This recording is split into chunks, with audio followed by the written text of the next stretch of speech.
the interest of full disclosure, I should tell you that Murray Watson is my father, and so I suspect that's why I was asked to have the privilege of introducing you to him tonight. I have known Murray Watson for quite a number of years, a little over 40, I'll confess. I knew him, of course, as a dad. I also knew him as one of 7 children, 3 brothers and 3 sisters, who were born to a farming family in Havelock, the 11th line of concession in Belmont Township. I knew him later in my life as the operator with my mom of a group home. I knew him to be a teacher. It was only as an adult, in fact, when I was in university, that I knew him as somebody who struggled with depression. And it was only much later that I came to understand what those struggles really entailed. And I'm not sure that I do entirely yet. And it's only much later than that, and in fact quite recently, that I came to know him as somebody who was willing to share the lessons learned from those struggles too. And so that's what he's going to do tonight. He's going to share some of those lessons learned, some things that he's picked up on the way, and we hope that they may be of benefit to you, or people in your family, or people in your community. And with that, Dad, I introduce you to our new friends here at Murray Street, Murray Watson.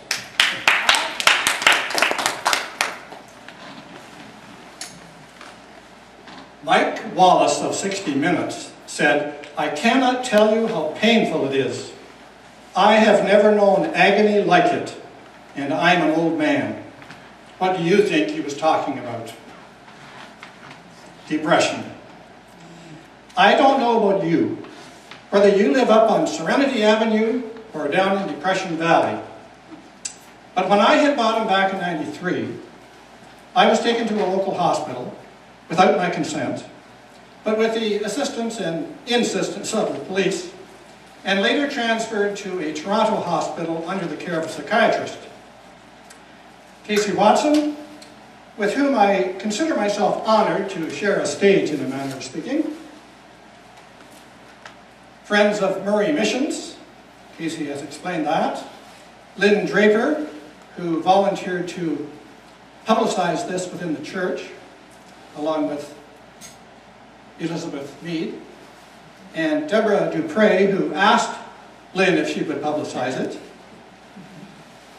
Special guests from as far away as Norwood Havelock. My friends, I would like to share with you a brief glimpse of 3 aspects of clinical or major depression. How it's viewed from the outside, but felt inside. Antidepressant pills or antidepressant skills, and an ancient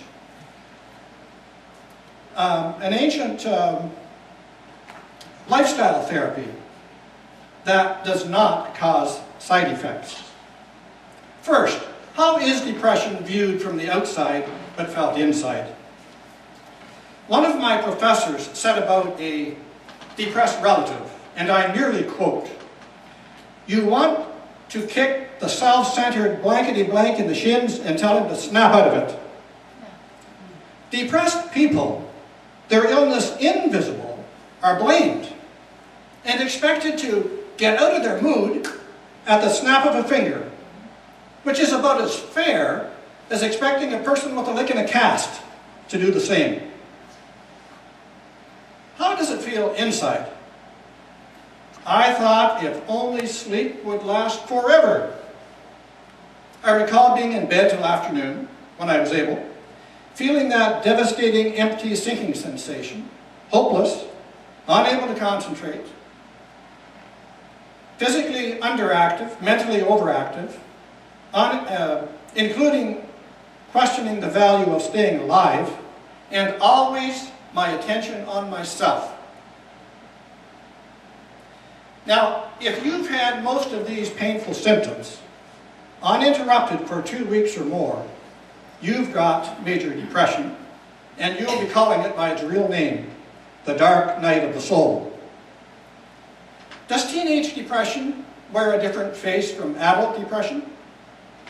Adults usually exhibit sadness. Teenagers more often irritation and hostility. Adults usually drop contact with as many people as possible. Teens more often will drop only an activity or two.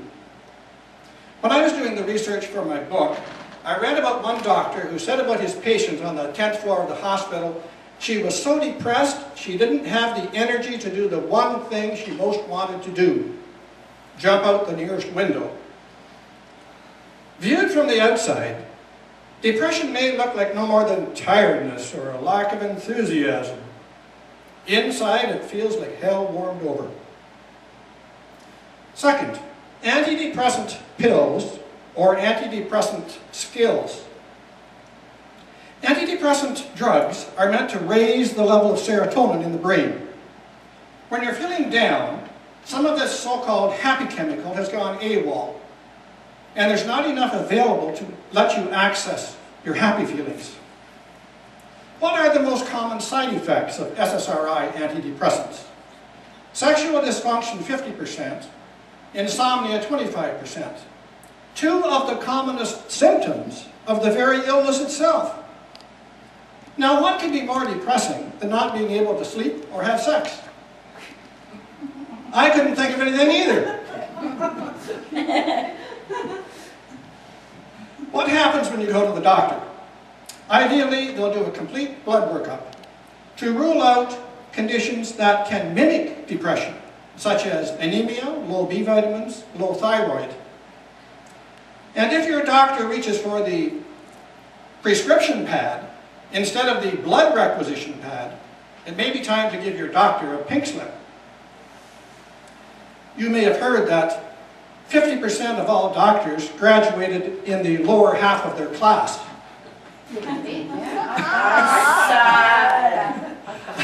I went into hospital with depression. They put me on Prozac, Ativan, Elavil, and Mogadam. I came out with depression, plus short-term brain memory loss, no sleep for 3 weeks, and what was the other one? No sex drive. Well, what are you complaining about, you might say? There's Viagra in Niagara and Cialis in Dallas. True, and they do the job, but they can also cause other problems, migraines and eye damage.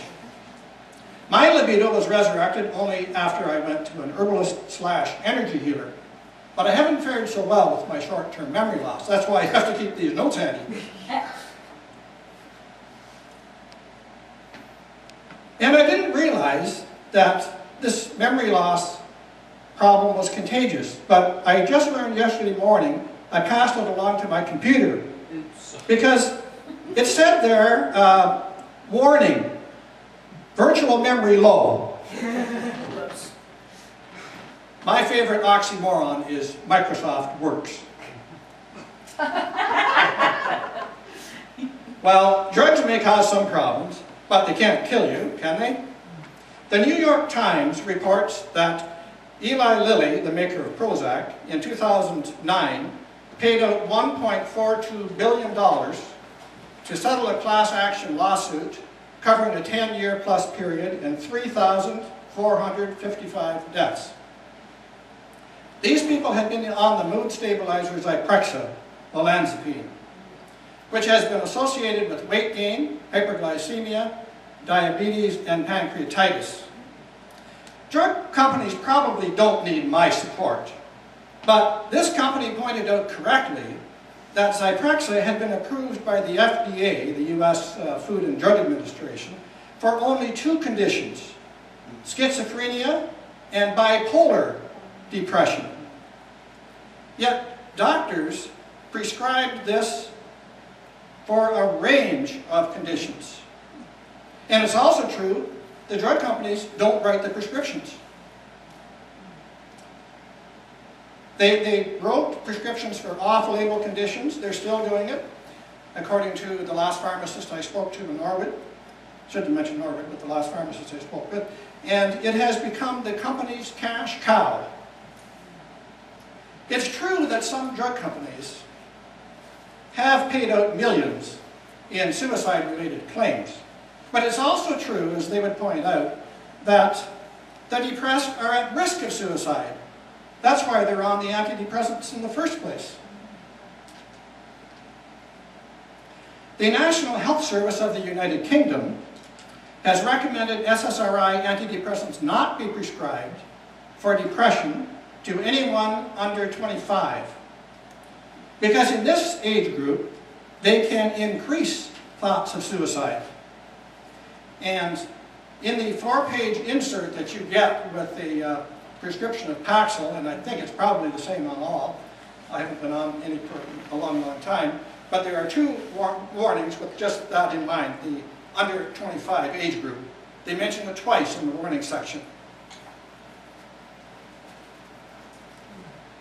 The philosopher Lao Tzu said, if you do not change direction, you may end up where you were heading.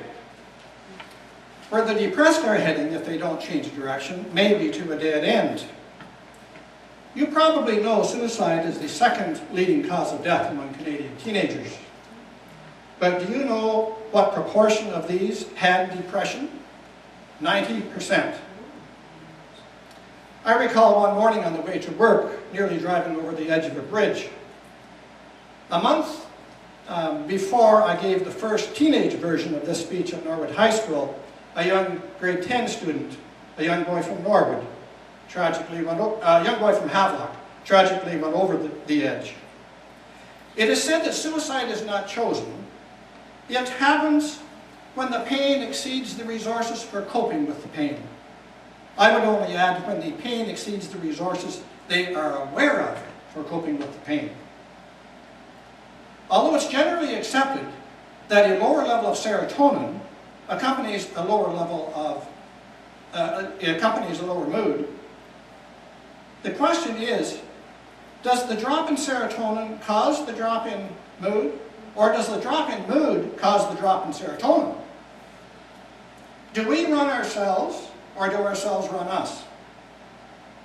I once asked a pharmacist how long a person would have to stay on an antidepressant. His reply, well, for the rest of your life. Drug companies don't claim antidepressants cure depression, or that if you go off them, you'll be any less vulnerable to stress or relapse. Their only claim is that your serotonin level will rise and will blunt the keen edge of pain while you're on the drug. But if for whatever reason you discontinue, you're just as vulnerable as you ever were, unless, in the meantime, you've developed some antidepressant skills. What are the antidepressant skills? Primarily correct thinking. Emmett Fox wrote about a legend from the Middle Ages. A citizen was arrested and thrown into a dungeon run by a ferocious jailer who carried a large key. The door of his prison cell shut with a bang.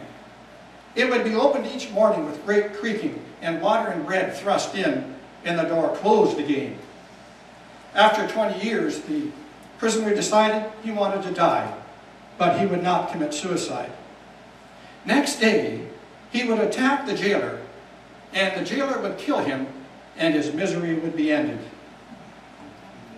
While he was mentally preparing, something moved him to examine the door. He was dumbfounded. It wasn't locked. He groped through the dark corridor, walked quietly up the stairs. At the top of the stairs, 2 soldiers were talking. They made no attempt to stop him. He crossed the big yard. There was an armed guard on the drawbridge.